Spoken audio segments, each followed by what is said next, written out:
MOJO. Got my mojo working.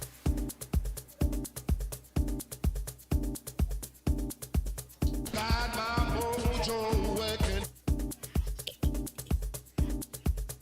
MOJO.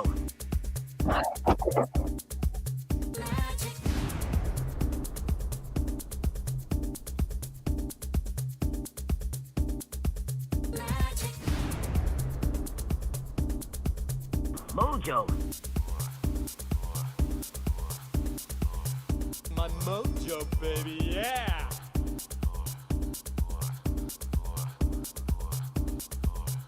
My mojo, baby, yeah! Got my mojo working.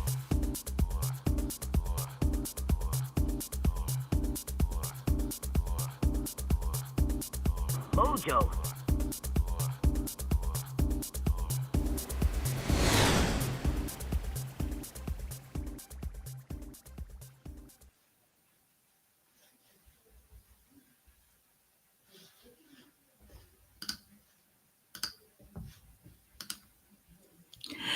Good afternoon, everybody, and welcome to today's edition of the MOJO Live. I'm your VibeMistress Stephanie Renée, welcoming you to a kind of special edition of the program because tomorrow, Soul Sanctuary celebrates 23 years. It is still very hard for me to believe that I've been able to keep this thing going for this long, but also deeply, deeply grateful that we have reached this milestone.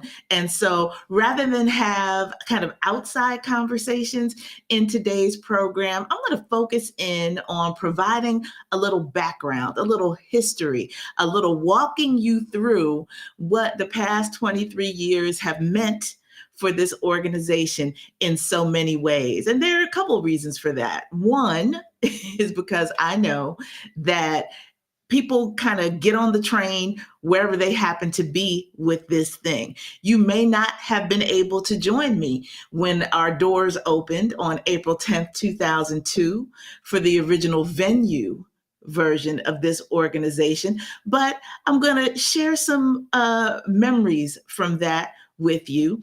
I also know that we're all busy. And so perhaps you have not had time to go through the Soul Sanctuary website and see some of this history that we keep posted there on an ongoing basis. And I've also made it easy for you if you are thinking about ways that you can support the longevity of this organization. Then you see the QR code in the corner. You can use that, or you can go directly to the website, soul-sanctuary.net. And there are donate buttons all over the site, so you can do that. But, here, right at the top of the program, it is important to acknowledge the idea of how important it is to nurture the dream. In my spoken word days, in case you did not know that was part of my background, in my spoken word days, I used to travel up and down the New Jersey Turnpike with frequency to go perform in New York. And one of the places that I loved, that was beloved to my spirit, was the New Eurekan Poets Cafe. And not just because I was a working spoken word artist at the time, largely because it wasn't pretentious. The New Eurekan was a space where you walked in the door and felt like it was about that work. It was about that business. It wasn't glossy. It was, relatively bare bones in terms of wooden interior, the little tables, the bar, the stage. It was about the work. And I thought that Philadelphia deserved a similar place, a similar idea where poets could call home, but also a lot of the work that was in development, much in the original idea of Black Lily, a place where emerging artists could find a home to get on stage and do something that was not necessarily yet polished or finished, but to share an idea with people, build an audience, and build a platform for engaging with people around the work. And that is what I've wanted Soul Sanctuary to be from the very beginning. The name, inspired, of course, by the Prince song, was all about having a home, having a base where you were safe and comfortable. And that is what I hope we have achieved over these past 22 years and 364 days. That we have allowed that concept to manifest in a lot of different ways. But I want to sort of begin this conversation today with a clip that shows you Soul Sanctuary in process in those early days. Thanks to Jay Ross and his program on Maryland public access television called The Poets Joint. He came to join us sometime in those first couple of months, probably June. I know the weather was getting warm. So either May or June of 2002, he came with the cameras and hung out, and we got a chance to talk about what the vision for Soul Sanctuary is. So hold on for a second. I will share with you that clip.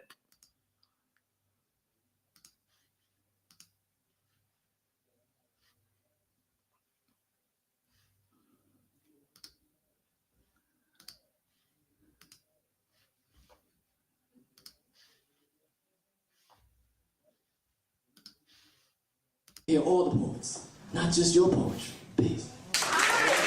What's up, people? This is Jay Ross, the host of the Poets Joint, and we're in front of Soul Sanctuary in the city of brotherly love, Philadelphia, and we'll be back with Stephanie Renée in a minute. To go there. Yeah, yes, you did. It was. Well, I'm not I guess we on. Yeah, I guess.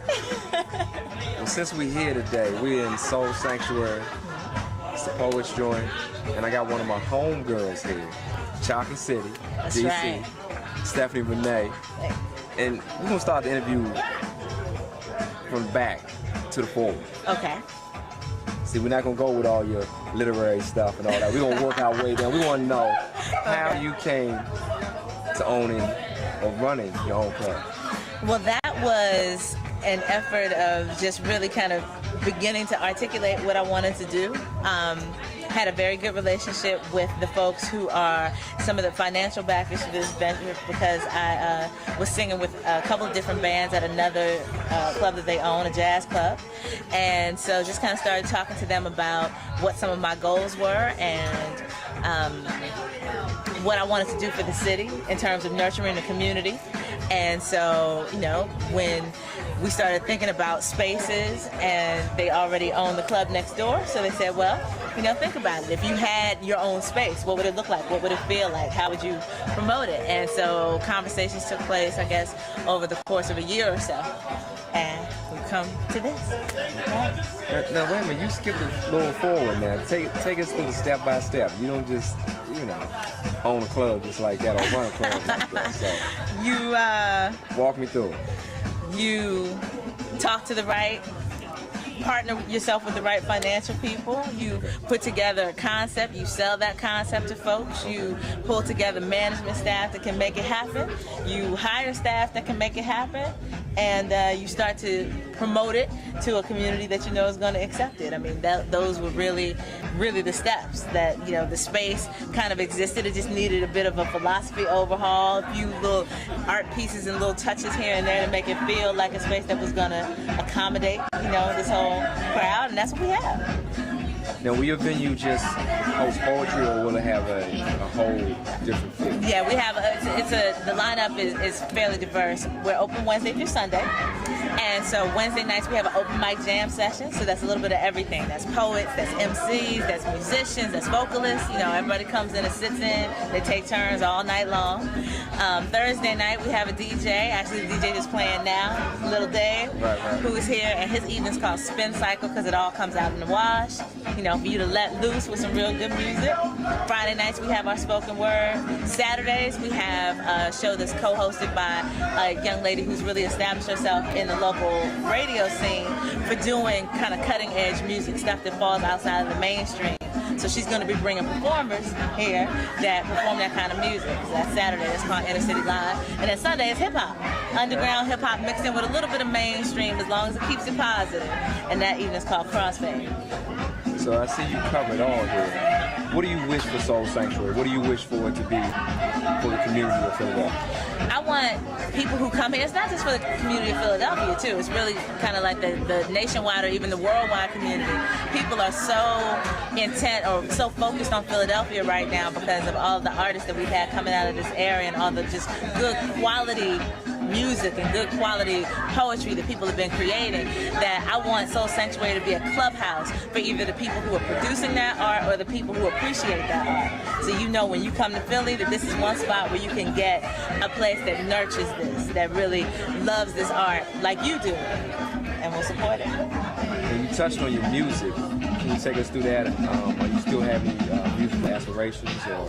Oh yeah. I mean, I can't. Music has been a part of me like almost since birth, so I can't see myself giving it up. I'm still working on that. I'm working on a live album with my band, Muses Wild. So keep your ear out for that. And also working on another 2 different projects as solo projects. One that's going to be more of an in-studio recorded music, kind of like I guess you could say R&B and rock kind of project, and one that's spoken word and acapella music. I said we was gonna work this back, man. We touched on the club, the music. Now we want to know about the poetry. Okay. How did you get involved in the poetry scene? Well, I started writing poetry seriously. I've been a writer all my life, but I started writing, I guess, spoken word seriously after my freshman year in college because there was just so much that I had been through in that experience and so much that I felt like I needed to let go of, so I could move on and still be a positive person. And it kind of grew from there. And I really started reading it in front of people probably in like 93, but it was still very much tied to the paper back then. I didn't really start like performing it in the way that we understand spoken word now until 94 when I hooked up with the group Buttermilk Worldwide that has been hosting this evening. And the rest is kind of history. Well, describe that first experience stepping on the stage. They call that being a virgin. They call that here? Yes, we do sometimes, yeah. So describe that for me. How was that first experience? It was beautiful. I mean, I just wanted to kind of give my work, not really caring what people thought about it. I just wanted an opportunity to share, and people were so supportive that it was a beautiful thing, and it just encouraged me to keep doing it. And a lot of the people that I met in that first year that I was doing this are still in the scene. They're still supporting me, and we're like brothers and sisters now, so it's really beautiful.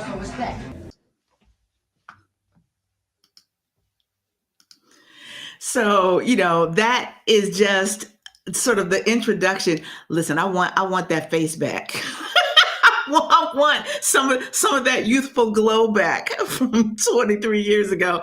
But I am so thankful that not only was Soul Sanctuary able to begin in a space that was so open and welcoming. I remember that after that first night, part of the management team came in and he was like, never in my life have I seen people come out to a club to party and clean up after themselves. He's like, your folks brought all the little poofs and everything up to the edge of the stage, enjoyed the program. And he's like, and then they put it back before they left. They took their glasses and stuff and put it back on the counter, on the bar before they left. He's like, it's just kind of amazing. And so that is the sort of energy that you all have given me from the very beginning with this concept, with this space. And now I'm seeing I've been missing people in the chat. So thank you for tuning in, y'all. This is it's wonderful for you all to join me on this ride. Well, we're taking just kind of a look back at some of the early things that have helped to define what Soul Sanctuary has been all about for this going on 23 years. It is a vibe, and we are glad that you are here joining me, the Vibe Mistress, to keep those things going. I think it's time for a musical break, if you will, and then we'll come back and share more of this Soul Sanctuary history on today's program. So I'm going to shout out, I've had some wonderful interns over the course of these several years, and one of them is now a huge executive with Live Nation. His name is Brandon Pankey. And Brandon, this is one of those things where you mature and you grow as a manager and as a mentor. When Brandon was interning with me, he and another young lady were tasked with putting together, back then we were doing 3-fold brochures. And I wanted their opinion on what Soul Sanctuary was all about. You know, not just all from me, but the people who were working with me, who were partaking in the programming. And they said, well, there are 2 things we know. I was like, what? And this is after we started Soul Sanctuary Radio. We'll talk more about that on the other side. But they were like, on Soul Sanctuary Radio, you are guaranteed all Amel and all India all the time. And I cracked up laughing about that because I was like, yeah, that's kind of correct. And so it's only fitting that I share an Amel LaRue song with you all today as we talk about this Soul Sanctuary history. So from the self-titled album from Sade's backing band, Sweetback, I give you this song. It's called You Will Rise.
You are listening to the MOJO on Soul Sanctuary Radio.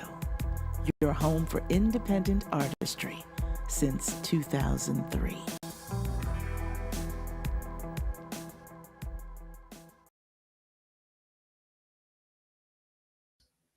And we are back on this special edition of the MOJO Live, one day before Soul Sanctuary's 23rd anniversary. Still can't believe I'm saying that, but that is where we are. I want to thank Mama Atwood for checking in today. I appreciate you for tuning in and showing some love today. And I said from the very beginning that Soul Sanctuary is absolutely a multicultural, leaning in heavily on Black, and multi-generational enterprise. And part of the reason for that is we have an industry, a cultural industry, whether we're talking about film, TV, music, whatever, that makes us feel like we cannot all partake in and appreciate the same cultural expression. I had people email me.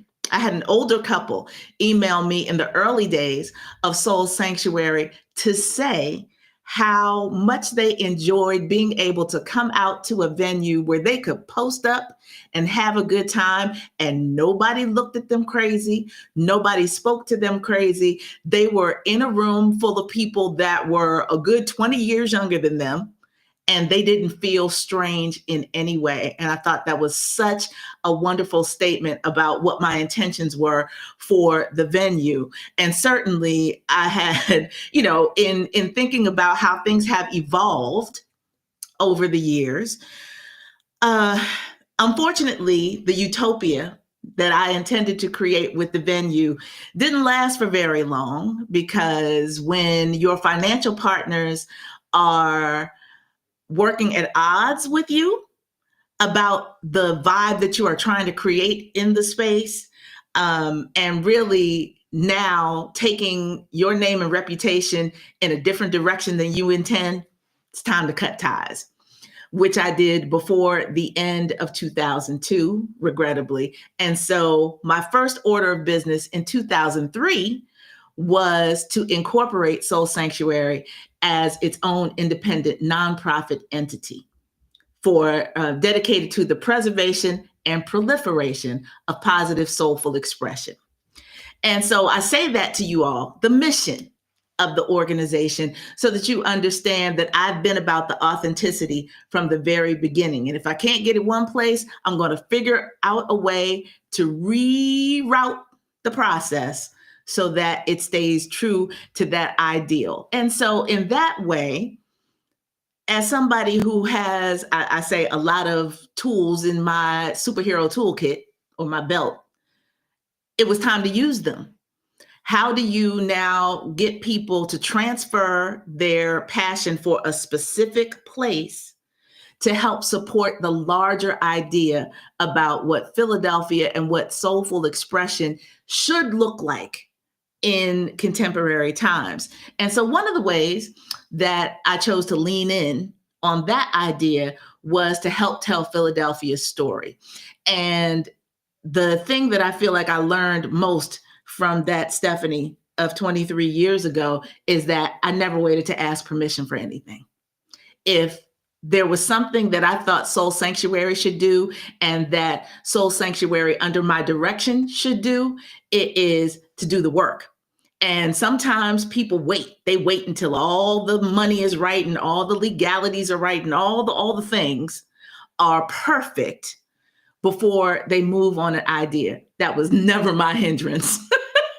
I was taught very early, thanks to one of my early bosses, George Beach of Beach Advertising, that it is better to ask forgiveness than ask permission. And so I moved in that direction very purposefully. And I had been a broadcast producer in my former corporate life, which means that I had a lot of work behind the camera and putting ideas together and casting and all that. So I was like, well, we need to make a film. We need to tell Philadelphia's story on camera while all of these incredibly talented people are being recognized by the entertainment industry for the gifts that they are. We need to tell the story about how Philadelphia got there.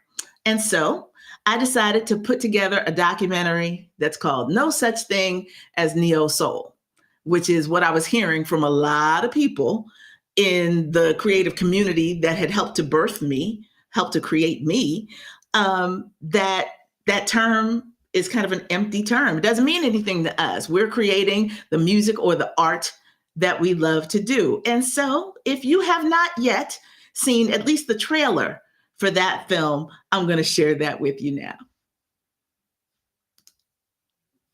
Hold on 1 second.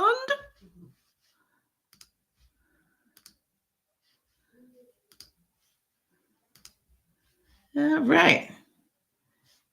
Here we go. Philly got the funk.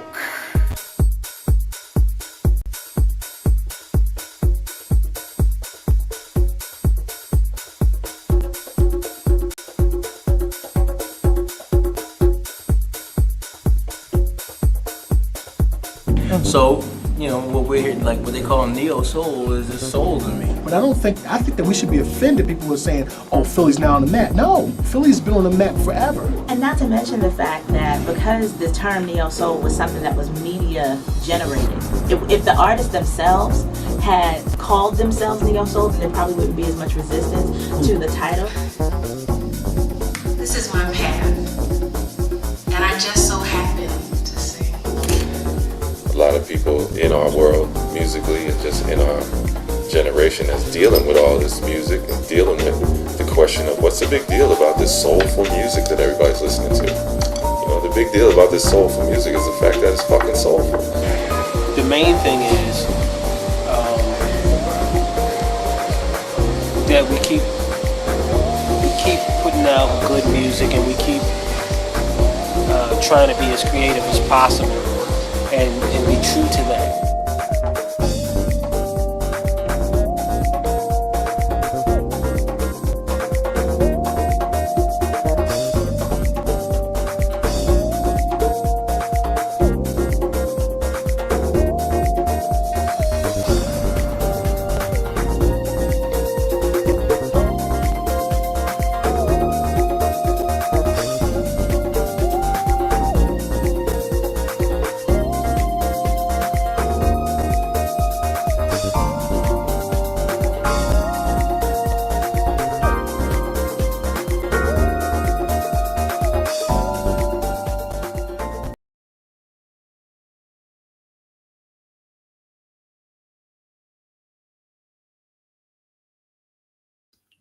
Whew, got a lot of tabs going. Okay.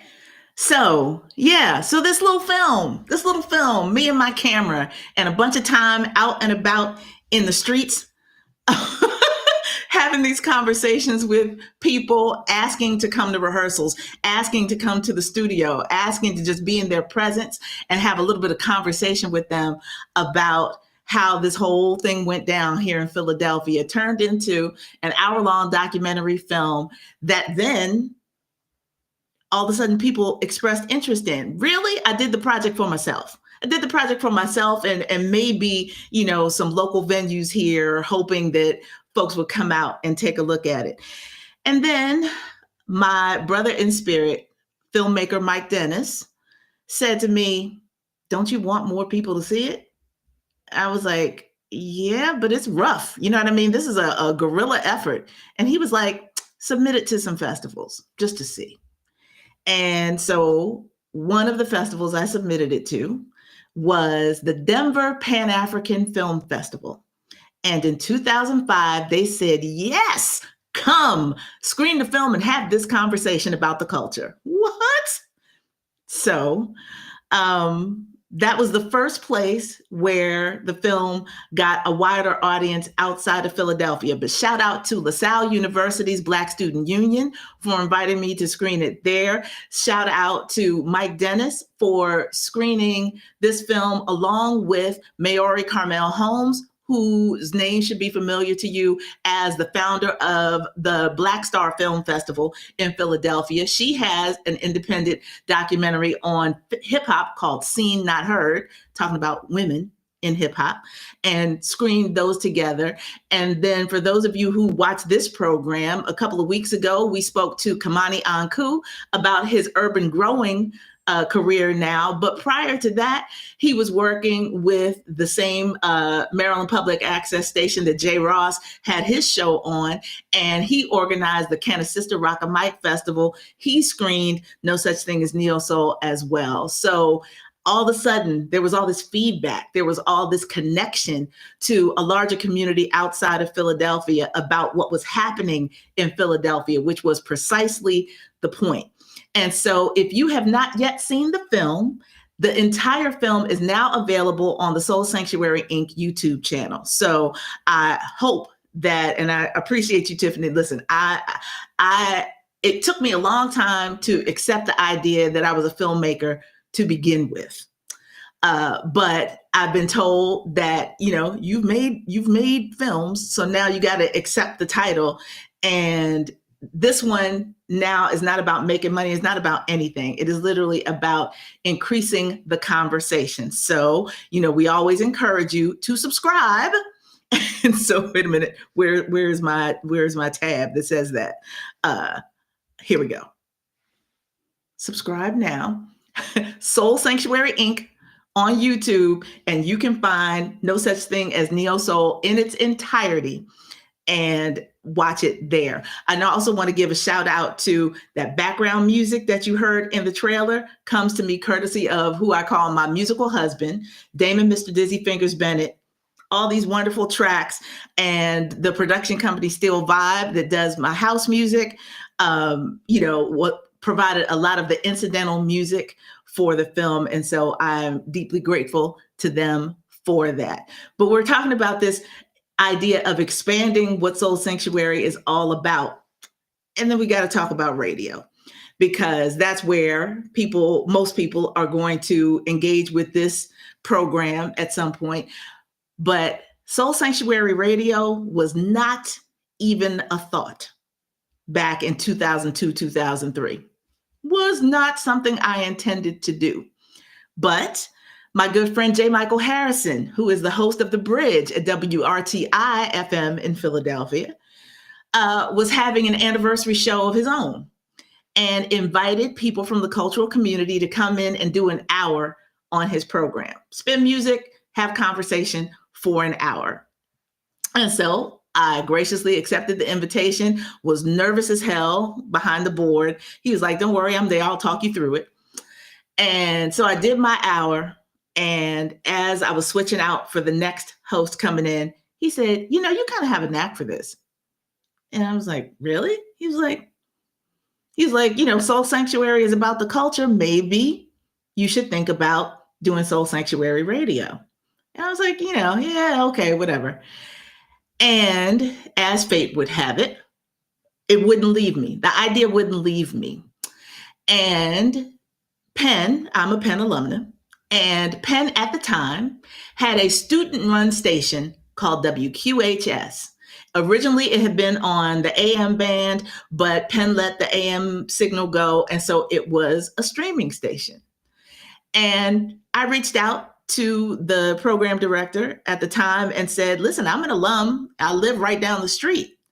Would it be possible for me to do a show? And he was like, well, certainly in the summer, because most of the current students are gone back home or wherever. He's like, so we have a lot of empty airtime in the summer. Why don't you test it out this summer and see if it works for you? Well, first of all, y'all, even though it was a streaming station, the board in that studio or that station was older than me.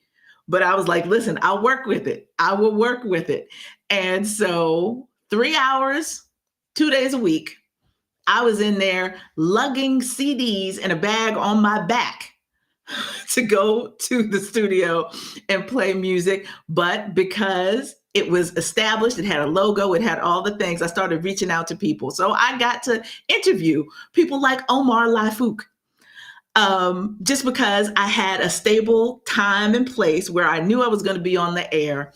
And that experience evolved into what you now know as Soul Sanctuary Radio. I want to read to you the names of some of the shows that have been produced and have aired on Soul Sanctuary Radio over the years, so you understand how much not a game this was.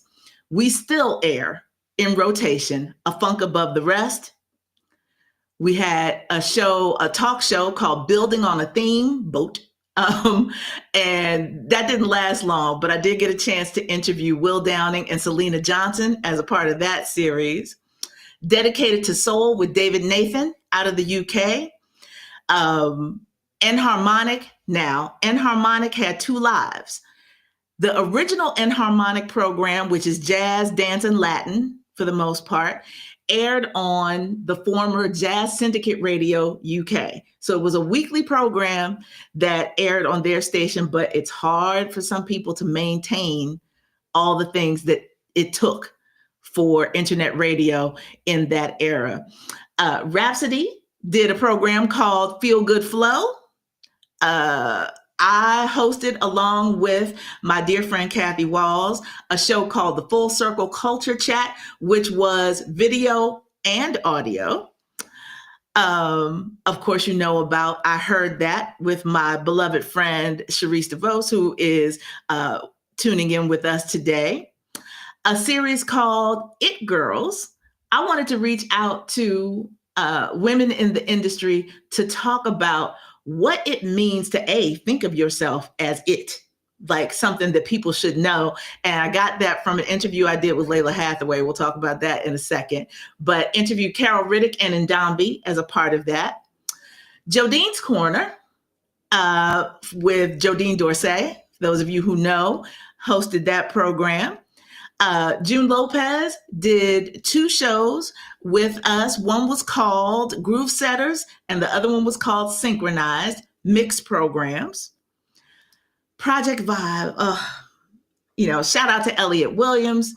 Project Vibe was its own internet station, and we got a lot of following by doing shows every other week on the air for that website, which is no longer in existence. And I'm sad about that. I'm going to skip the next one and move forward. Soul Speak, again, interview series.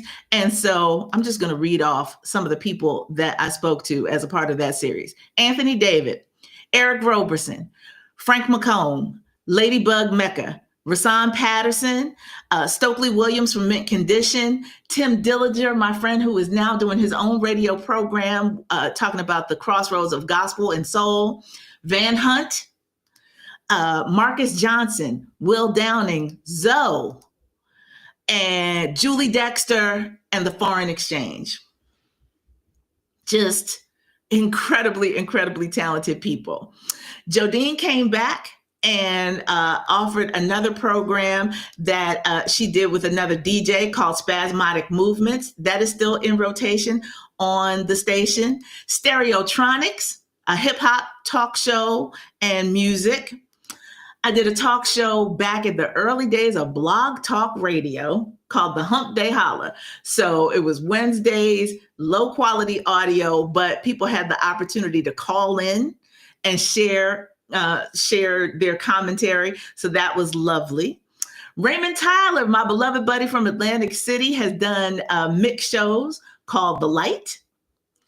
Of course, the original Soul Sanctuary Radio goes back to those early days in 2003 and is continuing to this day, weekly program. The Wreck was from the Black Tribbles, which originally aired on G-Town Radio, which is Germantown, the Germantown section of the city here in Philadelphia, talk with a little bit of music. And The Sweet Spot is a show that I did for 2 years for the Soul Radio, another internet station that unfortunately no longer exists. So that is the history of Soul Sanctuary Radio in a quick bite for you to get how much content there was. And so now I'm going to jump forward because there was so much content, y'all. I was like, during the pandemic, I'm like, nobody can go anywhere. Nobody can do anything. This is our opportunity to capitalize on a captive audience and no longer be dependent on the podcast community and the, musical rights or all these things. Everybody's trying to squeeze blood from a rock. Nobody was getting enough airplay for it to make any financial significance to any of the artists that I play. And because I built these relationships over the years, there was a lot of this music the artists were sending me directly. So, the radio, the record labels try and get in the way of progress. And I said, you know what? It's time for me to take all of this independent.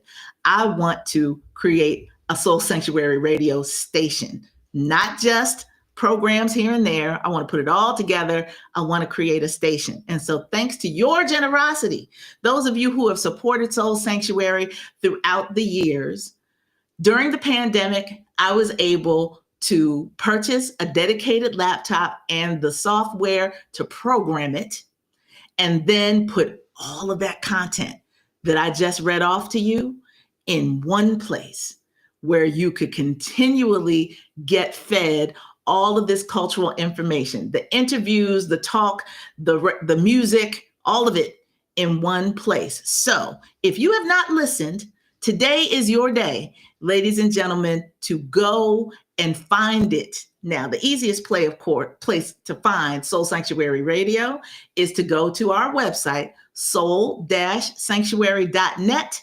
And there's a player on the front page and there's a player on the sounds page where you can just click and listen.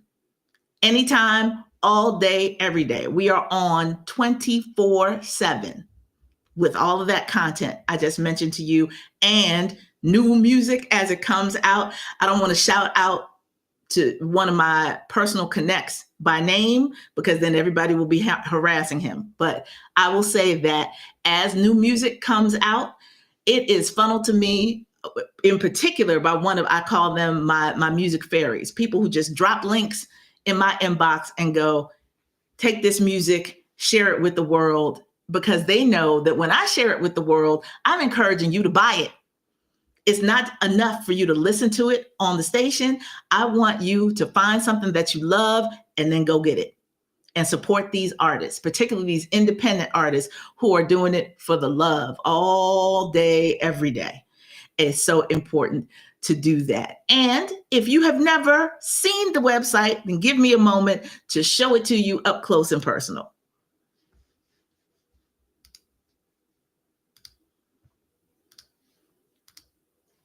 All right, if you can hear the sound of my voice. So let's go back to the homepage for a second. So this number will change tomorrow morning, but this idea of who we are, some of the history, definitely on the About page. This is Soul Sanctuary in progress. And we talk about the original nights and what the themes were. We talk about the history and some of the artists who have performed there. Everybody from my good friend Rob Murat, Renee Nuvi of Jeanne, Burnt Sugar Orchestra, Alicia Keys, Jasmine Sullivan, Raheem DeVaughn, Anthony Hamilton. This is all documented. These are all people who came through and graced the stage. And John Legend, back when he was going by his government name, John Stevens, just some of the ideas. But on this sounds tab, this is our schedule. So you can always come to this page and you can see what is playing at any given time of day. The MOJO that you're watching now will go into rotation in the 2 hours prior to when this airs next week. So all of our former shows are in rotation all day, every day. So that's just a little bit about what this is and how we use that information. So I want you just to be clear that this is not just a one moment at a time venture. This is an ongoing situation. Now, I also want to give a shout out to the programming that we have done over the years. I'm going to talk to you while I'm not looking at you, so that I can get to this final thing that I want to share. Because the other thing that we have been big about since the beginning of the program is education. And Soul Sanctuary engages in education in a lot of different ways. Sometimes it's as simple as last weekend, me going out in support of an event that was celebrating Earth Day, Jazz Appreciation Month, and National Poetry Month. And I did a workshop on what I call healing music, this power that music has in order to cure our ills, whether we're talking about society or physically. And so that was offered at this outdoor event at Bartram Gardens here in Philadelphia. But we have done workshops on all different kinds of things. I curate through Soul Sanctuary an installation of my late uncle Maurice Sorrell's photography. He worked for 32 years as a photographer for Johnson Publications, Jet and Ebony Magazine, and for the Washington Afro-American newspaper. And a lot of his archives are now being digitized by, I call it the Blacksonian, the National Museum of African American History and Culture in DC. But I have some of his personal archives. And so this installation is comprised of some of those images. I've learned the provenance of a lot of those pictures, thanks to those of you who have come out to the gallery installations at the African American Museum in Philadelphia. These places, it's been a wonderful experience. And I've licensed some of the photos for broadcast purposes. I'll just leave it at that. There is so much that we need to make sure we are maintaining and sharing as a community, because if you are paying attention to the news, ladies and gentlemen, everything that says Black, everything that says inclusion and diverse is being struck down left and right. So it is up to us to preserve these archives and find ways to share them independently, because the federal funding that used to allow us to share this information is drying up and going away. Your support is incredibly important to keep the culture alive. But one of the other ways that I had the pleasure of doing this good work last year was that Soul Sanctuary received an educational grant from the Leon H. Sullivan Charitable Trust. And we began a program that is titled RAISE, Resurrect, Amplify, Inspire, Share, Educate.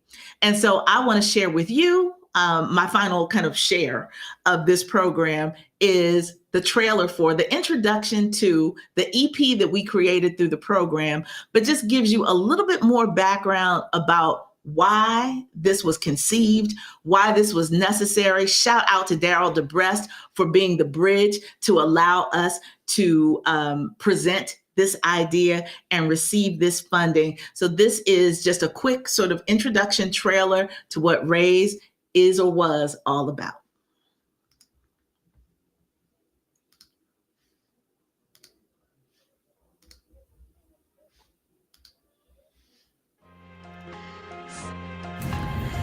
Hi, I am Stephanie Renée, the VibeMistress and CEO of Soul Sanctuary, and I am the administrator for the first cohort of RAISE.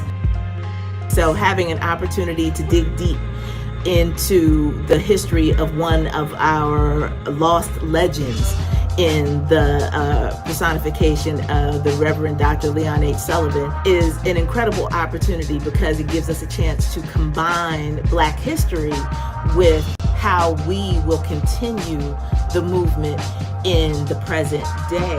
It is a joy to be able to work with new young people and some people that I've had the pleasure of working with for years and in different capacities, to see how people are going to take this opportunity to study Reverend Sullivan's sermons and his history, and then reinterpret it with their own language, with their own vision about what we should be learning and doing with Reverend Sullivan's legacy in the here and now. So that's exciting. That's exciting stuff as an educator and as an individual. History is very fleeting for young people in this day and age. They don't know things that happened 20 years ago, let alone in the 70s, which is, the era when I was born. So being able to make this history pertinent to them, and then have them say, oh, well, that seems to me like this thing that I experienced just last week. I think I know how I can talk about that. That is an exciting challenge and time.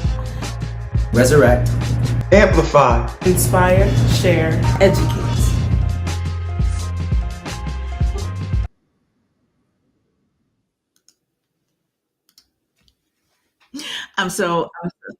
Ooh, what do we have going on?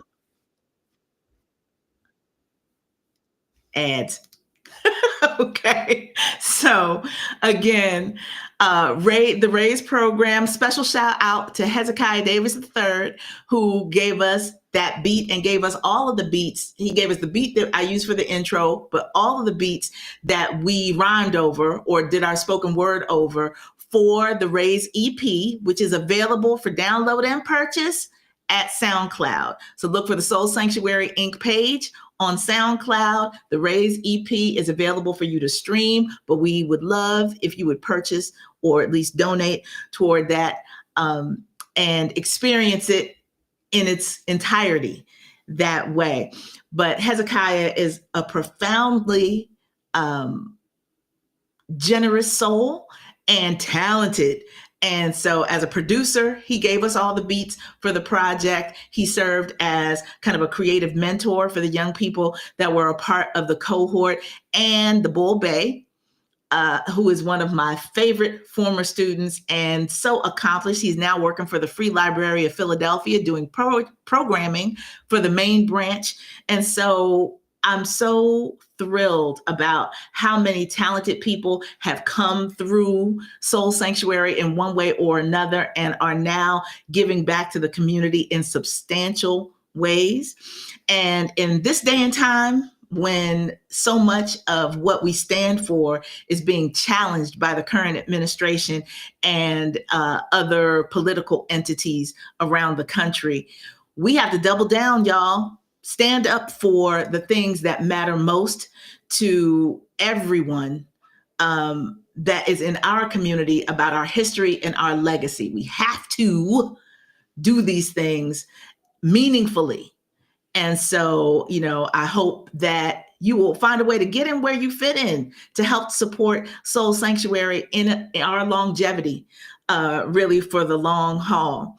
And so a few more things that you should know about the organization, other than what I've already shared with you, is that you can invite us. That's one thing I will say. Invite me, invite us to come to your organization, to your school, to your university, to present some of these materials on an ongoing basis. We had an opportunity that we couldn't take advantage of, I guess it was last fall, to attend Howard University's Hip Hop Education Conference and to present about the work that we did with Raise, but it just came up last minute and we couldn't make the dots connect. But those kinds of things really help us spread the word about what Soul Sanctuary is all about and go teach the community more about these things that we are doing and how we can positively impact the culture. I owe a huge, huge thank you to my good friend, Ron Nichols, who has endowed a stipend for us to hire an intern to work on some of these project-based activities. Those kinds of things, I cannot tell you how valuable they are, because it's kind of unfair in this day and age to ask young people to work for free. Now, I did a lot of free internships in college, for sure. But now these young people are helping to support families. They definitely need a little bit of change to go back and forth to these locations and participate in things. And so I want to thank Ron Nichols for establishing our first endowed internship. And I'm going to be working with Aisha Winfield to find the right young person to take that opportunity and run with it so that we can have them back here behind the boards, maybe handling some of these buttons I'm pushing today, and then going out into the community and taking this message of positive, soulful expression even further. the young people that worked with us in Raise, all of these things, those were paid stipend positions. So we want to be able to put some money in somebody else's pocket. And in order to do that, we need some resources from you in the community to pay it forward and pass it along. So if anything you've heard today has inspired you in one way or another, then I hope that you will invest in us in that way. Again, our website, put it back up on the screen.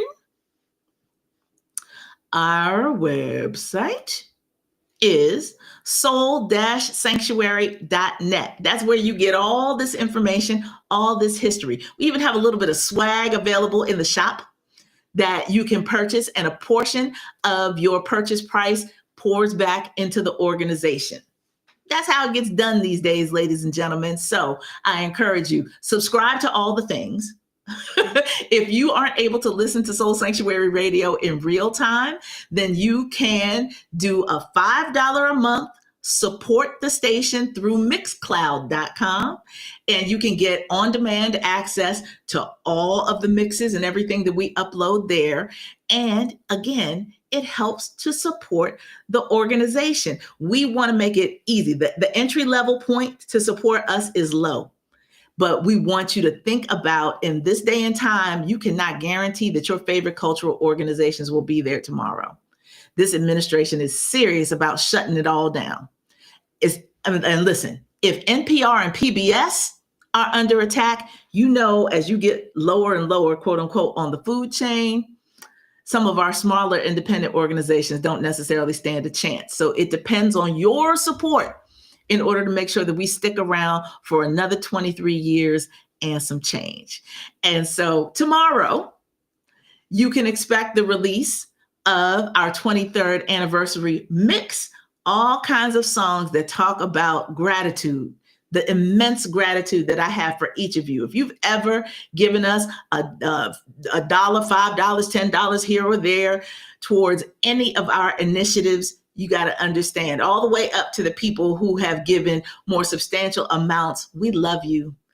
I appreciate you. I thank you.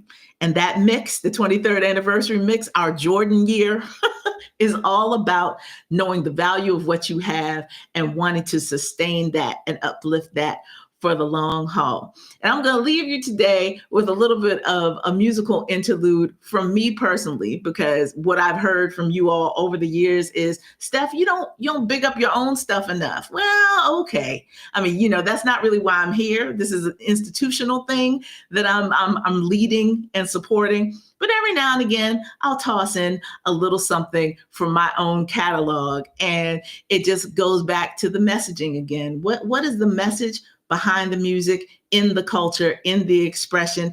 And Sting is an artist that I love dearly. And no, he's not Black, but he's still very soulful. So this idea of how, as a songwriter, he often captures the incredible potency of our human experience in his songs. I did what I call the Sting mashup on my last album called Mouth Music. That is all a cappella.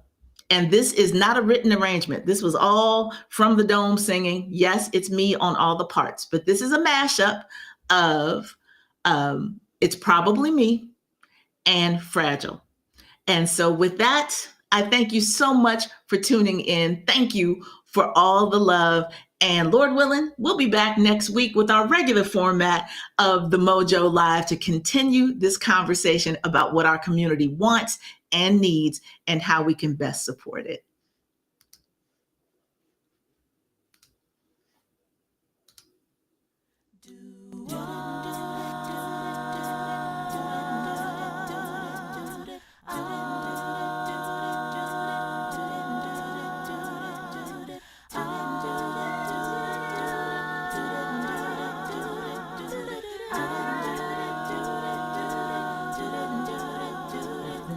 Turn cold and the stars look down and you hug yourself on the cold, cold ground. You wake the morning in a stranger's coat, no one would you see. You ask yourself, who'd watch for me? Only friend, who could it be? I hate to say it, I hate to say it, but it's probably me.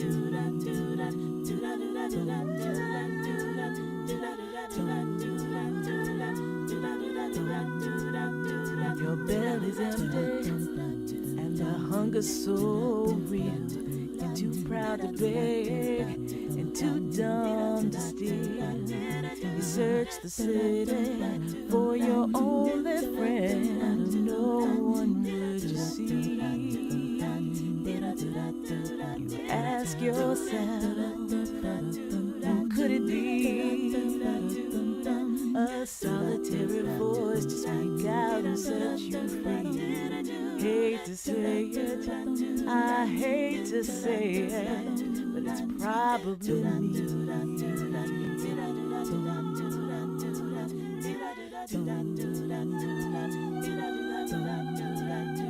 You're not the easiest person I've ever got to know, and it's hard for us both to let our feelings show. Some would say I should let you go your way, you'll only make me cry. If there's one guy, just one guy, who laid down his life for you and I, hate to say it, I hate to say it, but it's probably me. Probably me.